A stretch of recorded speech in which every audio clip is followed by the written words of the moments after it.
The thing is, though, I don't want your boyfriend to come. I don't want him to come to lunch. I don't want him to come to brunch. I don't want him to come to Cancun. I want him to go to the moon. Why he gotta come? Why he gotta come? I'm friends with you.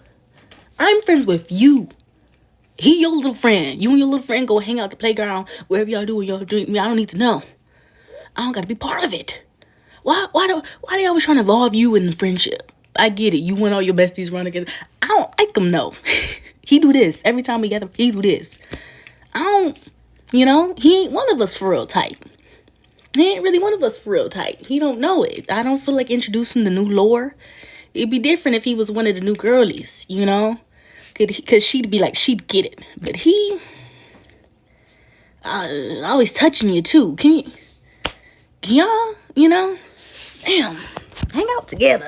Hey guys, welcome back again to the channel. It's so good to have you. Thank you so much for clicking when you saw this video. So in today's video, this lady is saying that women should normalize not bringing their boyfriends or their men, to a girl's hangout. And I just, it makes me wonder why a woman will come, have a tag along and it happens to be a man in a girl's outing. It doesn't make a lot of sense, right?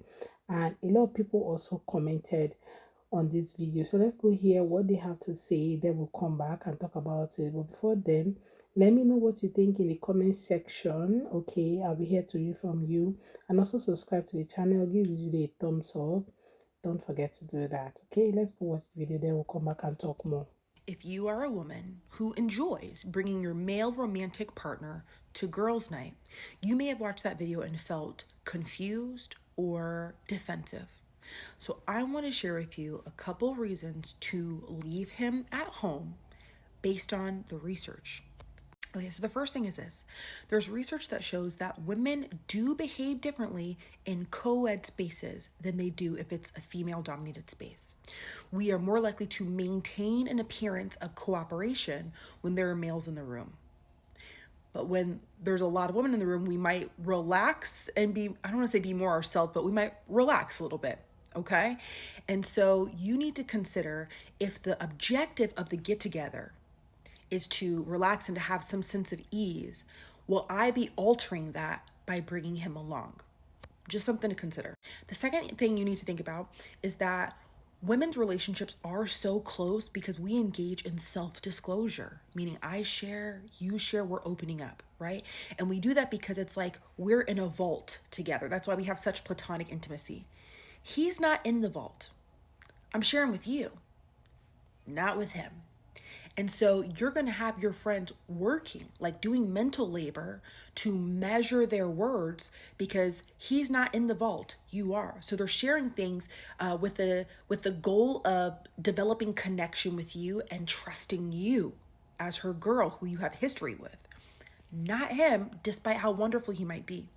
And this leads to a second point, which is they're also probably feeling a pressure to be careful over what they say because they don't know if any information they share, attitudes they reveal, worldviews that they open up about are going to alter his perception of her and therefore have him be in your ear around, I don't know if I like Brenda. She's too. Tiffany's too. So kind of monitoring how they come off because is it something that he's going to be in your ear about later? He's getting access to what we do, what we're sharing, and it kind of feels like he shouldn't be. Now, I will concede here because the research also does show that romantic couples who have high friendship overlap are more successful, meaning couples who have friends in common are strong. So to some degree, like, yes, you want your man to know your girls. You want them to be familiar and cordial and to be cool with one another. According to the research, that's a good thing, right? The whole like idea of keeping them totally separate, I don't know that that's totally even practical, okay?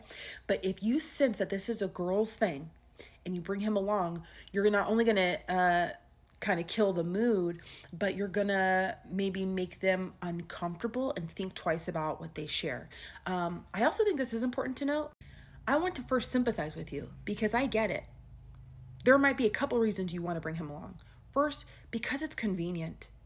And we are crunched for time, especially those of us in our 30s and 40s. The research shows that we have the least amount of leisure time than any group, with an average of 4 hours per day, okay? which is the least compared to other groups. So we don't have as much discretionary time to give. So it might feel convenient. Like, hey, I don't have much time to even chill. So it makes sense to have my man, have my girls, two birds, one stone.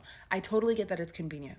I also understand that your man might not have his own friends. And I'm not saying that to be shady.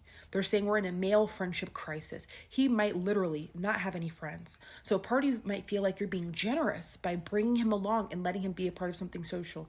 I get that too. And finally, you might be with a man who is a little maybe controlling or manipulative in that he makes you feel guilty for hanging out with your friends. And a part of you feels like the only way I'll be able to enjoy my girls is if I bring him along, so I don't have to deal with the guilt or shaming that comes afterwards. And I totally get that. But I also want you to be equipped with the information to better understand why your friends might not be so thrilled about it. See, a girl's date is a girl's date. A man's date is a man's date. Then they have couples date. A couple's date is a couple's date. Okay, so imagine somebody saying, "Oh, I'm bringing my girlfriend along." So you can bring your girlfriend too. That's like a get together, right? But once it has to do with a girl's date, these girls are going out. I don't think a man should tag along, okay, because you won't be listening to female gist. You don't know what they have to say. That's just some things that are meant to stay within the girls, right? We talk about it, we laugh about it, we cry about it, we shout about it. It's just our thing, right? And when you have a third party there, you might not be so free to gist as much as you want, talk about the secrets and everything that you have to share with the girls. It will be so hard, okay? And guys should normalize it's like staying away from girls trip, girls hangout, girls trip, girls whatever. Don't go for it. Why are you joining your girlfriend for a trip, for a girls hangout, for God's sake? It doesn't make sense. You even be feeling awkward for some of you that have shame though. But yes, you feel awkward. You be like, oh, I'm just the only one here. And I wonder how you're going to contribute in the conversation alongside the girls. It would just be off. Okay? Even a boys trip, I don't think a lady should join the boy or the man to, the boys hangout. It doesn't make sense because you also be very off and you might have little to nothing to contribute because majorly they'll be discussing man thing. And when you contribute, it looks as if you're talking to a group of aliens. Anyway, guys, let me know what your thoughts are in the comment section. These are my thoughts, okay? And these are everyone's thoughts. Don't take your boyfriend, your husband to a girl's dinner date. It doesn't make sense. That's just it, okay? Except there is room for two, okay? And they say you can tag along. Anyway, guys, do subscribe to the channel. Give the video a thumbs up. See you on my next video. Bye.